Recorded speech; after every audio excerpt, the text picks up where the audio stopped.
Hello my lovely viewers, আসসালামু আলাইকুম। কেমন আছেন সবাই? আশা করছি সবাই ভালো আছেন, নিরাপদে আছেন। শীতের সকাল, ছাদে গিয়েছিলাম রোদ খাওয়ার জন্য, সাথে সন্দেশ তো যাবেই। তো সন্দেশ হচ্ছে শরীরে অনেক ময়লা লাগিয়েছে, তো ওকে এই জন্য একটু বকা দিচ্ছিলাম। তো যাই হোক, পরে বাসায় এসে ব্রেকফাস্ট করে রান্নাবান্না করছি। আজকে রান্না করব রুই মাছ, আলু টমেটো দিয়ে ঝোল। আর হাজব্যান্ড হচ্ছে কিছুদিন যাবতেই গরুর ভুঁড়ি খেতে চাচ্ছিল। তো ভুঁড়িটা আমি যেভাবে রান্না করি ওভাবেই আসলে করছি। ভুঁড়িটা আমি আসলে প্রথমে সব মশলা দিয়ে ভালো মতো সেদ্ধ করে নিই পানি শুকিয়ে, তারপর হচ্ছে বেশি করে পেঁয়াজ রসুন দিয়ে আমি তারপর ভুনা করি। আর এই চুলায় হচ্ছে মাছটা বসাচ্ছিলাম। মাছটা আমি আজকে একটু ভেজে রান্না করব। এই যে আলু টমেটো দিয়ে মাছটা আমি অলরেডি মোটামুটি রান্না হয়ে গেছে। আর রান্না করতে এসে দেখি যে চুলায় গ্যাস নেই, গ্যাসের প্রেশারটা খুবই কম। পরে যে ইন্ডাকশানে রান্না করছি, তো এক চুলায় হচ্ছে গরুর ভুঁড়ি করছি, আবার রুই মাছ রান্না করছি, আবার আজকে আরেকটা জিনিস করব, ফুলকপির পাকোড়া। আর এই যে দেখতে পাচ্ছেন আমি গরুর ভুঁড়িটা কিন্তু সব মশলা দিয়ে ভালো মতো সেদ্ধ করে নিয়েছি। এখন বেশি করে পেঁয়াজ রসুন এবং আরও যে মশলা সেগুলো দিয়ে এখন একদম এটাকে একদম ভুনা ভুনা করে নেব। আর এই যে করছি ফুলকপির পাকোড়া। আমার বাসায় শীতে ফুলকপির পাকোড়া, বাঁধাকপির পাকোড়া এটা খুব বেশি খাওয়া হয়। তো এবার শীতে আসলে অনেক ব্যস্ত ছিলাম, এই কারণে পাকোড়াটা এখন পর্যন্ত করা হয়নি। তো আজকে ফার্স্ট টাইম করছি।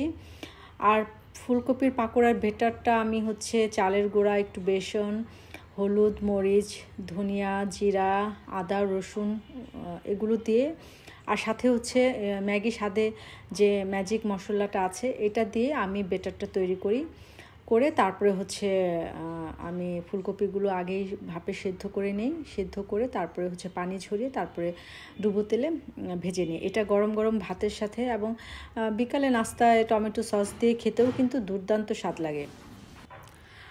তো পাকোড়া তো ভাজা শেষ, এখন সবাই মিলে লাঞ্চ করে নেব। আর লাঞ্চ করে মেয়েকে নিয়ে চলে গিয়েছিলাম ওর ভার্সিটিতে, কারণ ওর ভার্সিটিতে আজকে কনসার্ট আছে, আর্ট সেলের কনসার্ট হবে। তো ওকে আমি নামিয়ে দিয়ে আমি চলে গেলাম বনানীতে আজকে আমার পছন্দের রেস্টুরেন্টে যাব। ওই রেস্টুরেন্টে আমি এর আগেও কয়েকবার গিয়েছি। আসলে দেখা যায় যে পছন্দের রেস্টুরেন্টগুলোতে ঘুরে ফিরে আসলে বারে বারে যাওয়া হয়, যেহেতু ওই জায়গার ফুড এনভায়রনমেন্ট সবই ভালো লাগে, এই কারণে বারে বারে যাওয়া হয়। আর রাস্তার দুপাশের ভবনগুলো খুবই আলোকসজ্জিত করা হয়েছিল, দেখতে খুবই ভালো লাগছিল। আর আজকের সন্ধ্যাটা মানে আমার খুবই ভালো লাগছে।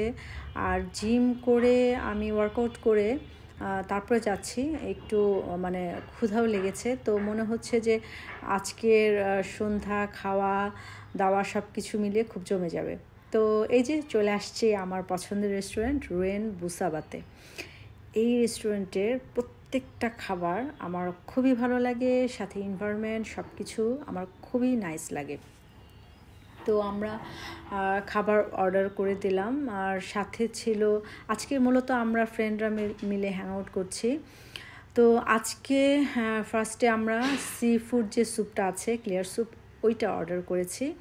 সাথে অরেঞ্জ জুস ছিল, ফ্রেশ অরেঞ্জের যে জুস এটা ছিল।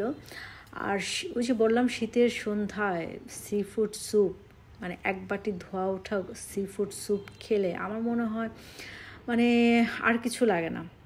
তো যাই হোক, আমি তো সি ফুড এমনিতেই লাইক করি, তার মধ্যে শীতের সন্ধ্যায় এই সি ফুড স্যুপ খেতে আসলে খুব মজা লাগে। আর আপনাদের সাথে শেয়ার করছি, যেহেতু আমি ব্লগ করি এ কারণে আপনাদের সাথে শেয়ার করছি, আপনারাও ট্রাই করবেন।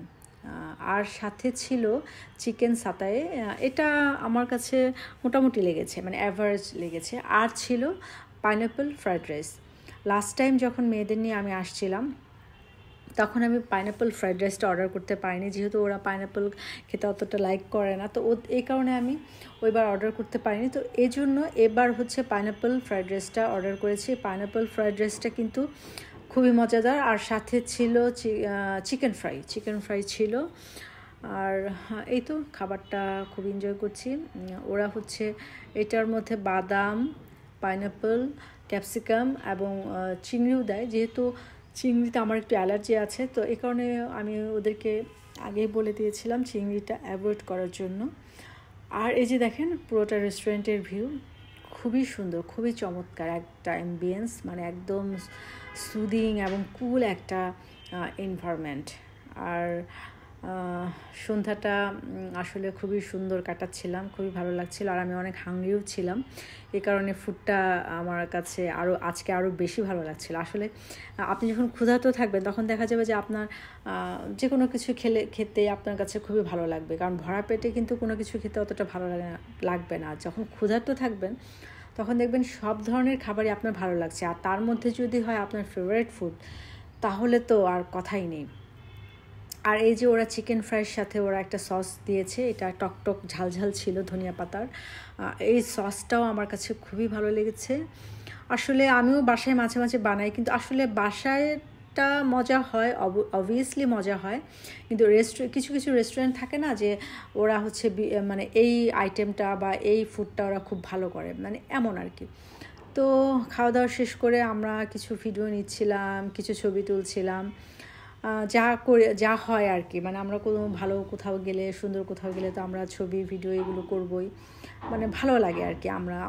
আমাদের মেয়েদের আর কি, মেয়েদের কথা বলছি। তো এই ছিল আজকের ব্লগ। তো সবাই ভালো থাকবেন, আল্লাহ হাফেজ।